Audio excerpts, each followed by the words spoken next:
Les armements, ça continue de venir. Ce qui est déjà arrivé ne vaut pas le dixième de ce qui vient.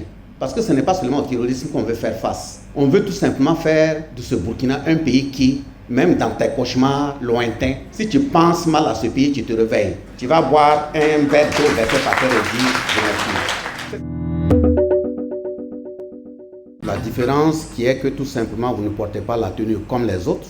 Votre rôle s'adhère total est également de veiller à la mise en œuvre d'un certain nombre de textes pour que le monde du travail puisse avoir véritablement un visage humain. Votre rôle dans ces moments-ci est encore plus difficile. Ce qui fait que quand je vois, on me dit que la mise en œuvre des recommandations a été jugée autour de 10%, probablement ça dépendra des critères de notation qui vous ont permis de vous limiter à 10%. Mais pour moi, si on me demande en toute âme et conscience, vous avez fait de la mise en œuvre de vos recommandations une question de plus de 100%. Et je m'explique. La transition aujourd'hui, ce que nous traversons, ce que le pays traverse, si véritablement jusqu'à présent, on arrive à avoir un petit espace d'accalmie pour mettre en œuvre un certain nombre d'orientations qui vont permettre au pays de revenir et de se ressusciter ou de quitter son état de coma très profond national, c'est parce que ceux qui sont sur le front du travail, en termes de régulation, ne dorment pas. Ils se sacrifient et ils s'investissent. Dans la mesure où je l'ai toujours dit que le ministère de la fonction publique, c'est un très gros rond-point au niveau de l'administration de façon globale. Les moments difficiles que nous traversons, je l'ai dit et répété que ce ne sont pas des moments qui sont tombés des cieux. Ce ne sont pas des moments face à toute conscience vive, doivent permettre de faire de l'hypocrisie et donner l'impression qu'on ne devait pas s'y attendre. Parce que ce qu'on connaît, ce qu'on vit, ne sont rien d'autre que les conséquences accumulées de l'ensemble des actes, de façon consciente ou inconsciente, que les uns et les autres, probablement pas parmi vous au vu de la jeunesse, ont eu à poser pour n'avoir pas su s'assumer au nom d'une question de nation qui doit survivre au-delà des individus. Ceux qui nous attachent et qu'on nous pille là, ce n'est pas forcément ceux qui viennent d'ailleurs. Ça commence par les gouvernants jusqu'aux frères qui nous représentent auprès d'eux. Les questions de placement dans les entreprises et autres, même minières, qui l'a fait? Ça a commencé par nos propres frères. Ce sont nos propres frères qui ont dit que la législation nationale est telle que si c'est comme ça, ils ne pourront pas payer les gens qui vont avoir des contrats miniers. Qu'il faut créer des sociétés de placement pour pouvoir les placer comme des herbes et fauchés. Ce n'est pas venu d'ailleurs. Aujourd'hui, si effectivement des gens ont fait un code du travail où on place des gens comme des esclaves, ce n'est pas quelqu'un qui a quitté ailleurs venir le faire. C'est encore nous. Pourquoi on se fait ça? Et mais maintenant, on relie un code du travail qui doit permettre à l'être humain d'avoir véritablement un comportement humain. On fait tout pour les bloquer dans les entrailles. Ce qui n'est pas correct. Il faut qu'on continue de pousser. Donc c'est pour dire que dès lors que tu prends la voie qui doit permettre aux gens de s'en sortir, ceux qui ne veulent pas là, ce n'est pas des enfants de cœur. Et quand je dis que ce n'est pas des enfants de cœur, regardez le comportement. Depuis que la crise sécuritaire a commencé, on a dit que les gens ont préparé notre situation actuelle là, il y a plus de 20 ans. L'attaque de notre pays, les préparatifs là, ont commencé il y a plus de 20 ans. Ça veut dire à partir de 90, quand les gens ont commencé à dire ce n'est plus la peine de recruter dans la fonction publique. Ce n'est pas la peine de recruter des policiers, ce n'est pas la peine de recruter des gendarmes, ce n'est pas la peine de recruter des militaires, c'est parce qu'ils avaient un point de jonction temporelle à partir duquel ils allaient dire vous pouvez attaquer parce qu'ils ne pourront pas se défendre. Ils l'ont fait. On a bloqué les recrutements dans l'armée, dans la gendarmerie, la police et même l'administration par l'intermédiaire des programmes d'ajustement structurel là. Sur combien d'années? Depuis 90 qu'ils ont commencé à mettre en œuvre. 90 à 2015, 2016, ça fait combien d'années? Donc ça veut dire qu'ils savaient où ils partaient. Effectivement, quand nous avons dit aux intellectuels du pays de se réveiller, que ce n'est pas une crise seulement contre le djihadisme, ce n'est pas une crise seulement contre le terrorisme, c'est une crise de souveraineté et d'indépendance de notre pays, on croyait qu'on mentait. Ce n'est pas un général français qui vient de le dire, Lecointre.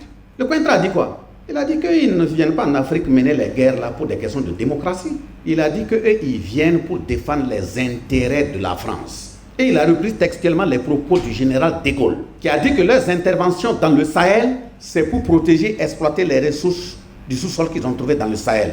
Ça, c'est de Gaulle qui l'a dit. Et ça vient d'être repris, ça ne vaut même pas un mois, par le général Lecointre. Il a dit quoi? Il dit que ça fait honte. Pour eux, c'est une honte d'avoir quitté le Sahel comme ça.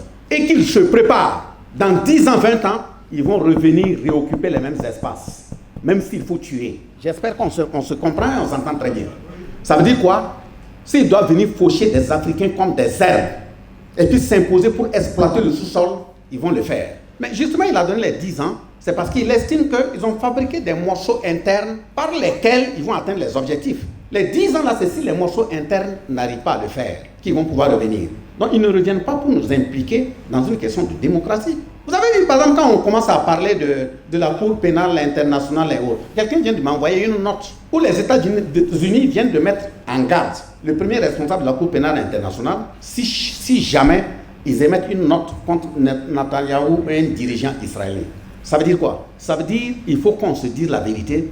À partir de notre teint, à partir de notre façon de faire et d'être, nous ne sommes pas respectés. C'est à nous de nous faire respecter. Et même quand vous voyagez, vous partez en Suisse, à Genève, vous partez en France, vous partez aux États-Unis, échangez avec nos propres ambassadeurs, ceux qui nous représentent. On n'est pas respectés. Les ambassadeurs eux-mêmes le disent. Des lieux où vous arrivez même, peut-être même pour s'asseoir, il faut négocier de la place. Ça veut dire quoi? Mais c'est à nous d'imposer le respect. Mais imposer le respect, c'est à travers l'ensemble des tests que nous sommes en train de faire dans ce pays.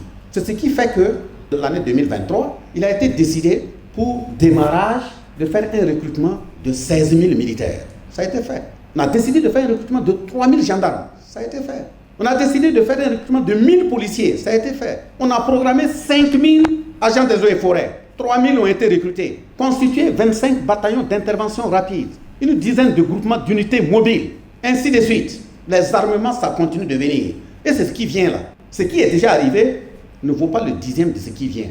Parce que ce n'est pas seulement au terrorisme qu'on veut faire face. On veut tout simplement faire de ce Burkina un pays qui, même dans tes cauchemars lointains, si tu penses mal à ce pays, tu te réveilles. Tu vas boire un verre d'eau versé par terre et dire je m'excuse. C'est ce qu'on vise.